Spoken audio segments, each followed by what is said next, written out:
کاشف سن لو، 14 مئی کو الیکشن ہر صورت پہ ہوں گے. میں نے پہلے بھی کہا تھا عزت سے کراؤ یا بے عزت ہو کے کراؤ. یہ ان کو کھوسا صاحب آپ کو یہ ساری گفتگو کا کیا لگ رہا ہے؟ کیوں ہو رہی ہے سڈنلی یہ بات چیت کریں مسئلے کا حل نکالے کا سارے پھنس گئے؟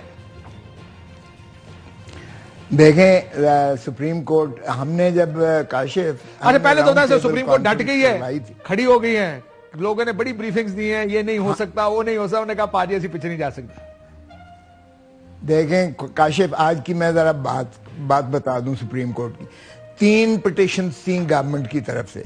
تیسری جو استدعا تھی خیر سے اسٹیٹ بینک کی طرف سے جس کو اٹارنی جنرل صاحب نے پیش کیا، تو انہوں نے کہا کہ اٹارنی جنرل صاحب آپ کہتے ہیں کہ اسمبلی نے یہ سپلیمنٹری منی بل کو ریجیکٹ کر دیا ہے، مسترد کر دیا. سر یہ میں آنا چاہ رہا تھا کہ اس کو علیحدہ دیکھیں، اس کو علیحدہ دیکھتے ہیں. آپ یہ سمجھائیں گے کہ اس کا مطلب کیا ہے؟ یہ بڑا سیریس گفتگو ہے یہ جو 8 نمبر پیرا میں ہوئی ہے، یہ بڑی سیریس گفتگو. مجھے یہ بتائیں سر، بندیال صاحب اس وقت چیف جسٹس صاحب جو سپریم کورٹ اس وقت آپ کی کیا لگ رہا ہے کیا کر رہے ہیں؟ یہ جو فیصلے is this a last chance they've given؟ کیونکہ میں 8 نمبر پیرا پہ اسپیشلی آنا چاہتا ہوں لیگل لینگویج کے. سر بات سنیں، یہ لاسٹ چانس دیا ہے. انہوں نے کہا ہے اس کے کانسیکوینسز ہیں کہ کابینہ گھر جائے گی اور حکومت جو ہے اگر منی بل کسی حکومت کا وہ جو ہے ریجیکٹ ہوتا ہے فیل ہوتا ہے تو دا گورنمنٹ گوز. اس کا کانسیکوینس دیکھ لیں. جسٹس منیب اختر صاحب نے بھی بڑا واضح کہا اور اس میں آرڈر میں بھی، اور اس کا مطلب یہ ہوا کہ 27 تک جو ان کو دیے کہ ریکنسیڈر کریں اس کو، اور کابینہ اور وزیر اعظم، کابینہ cabinet and the prime minister. So اب کابینہ سر چلیں اب آپ کیونکہ یہ پھر دوبارہ مینشن کر رہے ہیں، میں سوال آپ سے تاکہ لوگوں کو سمجھ آئے 8 نمبر پیرا کی جو بات کر رہے ہیں کہ پارلیمان نے ریجیکٹ کر دیا 21 ارب روپے کا بل. عدم اعتماد اس میں جو 8 نمبر پیرا وہ یہ کہہ رہا ہے جو چیف جسٹس صاحب نے لکھا کہ اس کا مطلب یہ ہے کہ وزیر اعظم ہاؤس کی اکثریت کھو چکے ہیں.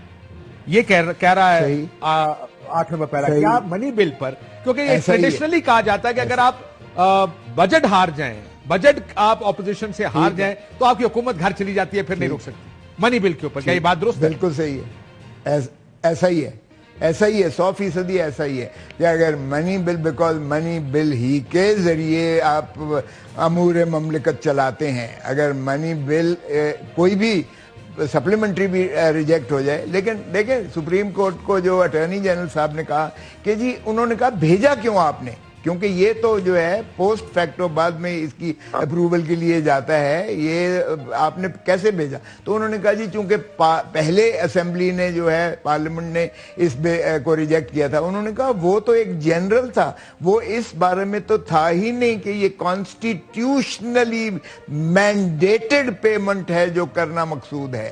وہ جنرل ایک تھا کہ پیسے نہیں باگزار کریں گے. اس کا اس سے کیا تعلق ہے؟ یہ تو کانسٹیٹیوشن مینڈیٹ ہے جسے سپریم کورٹ نے ریکگنائز کر کے آرڈر دیا تھا. تو انہوں نے دونوں چیزوں کو اسپیل آؤٹ سپریم کورٹ نے بڑا واضح کر دیا. نمبر 1 یہ آپ کو دینا پڑیں گے، اور نمبر 2 انہوں نے کہا اگر یہ منی بل ریجیکٹ ہوتا ہے اس کا کانسیکوینس بھی آپ سمجھ لیں. اور تیسرا انہوں نے کہا جب سپریم کورٹ کا آرڈر ہوتا ہے، سپریم کورٹ کا آرڈر جب ہوتا ہے تو اس کا پھر توہین عدالت بھی ساتھ بنتی ہے، آرٹیکل 204.